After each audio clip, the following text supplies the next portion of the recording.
கன்னங்களா இல்லை தென்னங்களா? இந்த கண்ணம் எல்லாம் உந்தன் சின்னங்களா?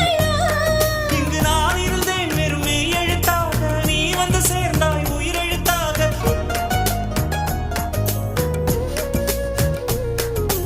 காதலேனும் தேர்வெழுதி காத்திருந்த மாணவன் நான். காதலேனும்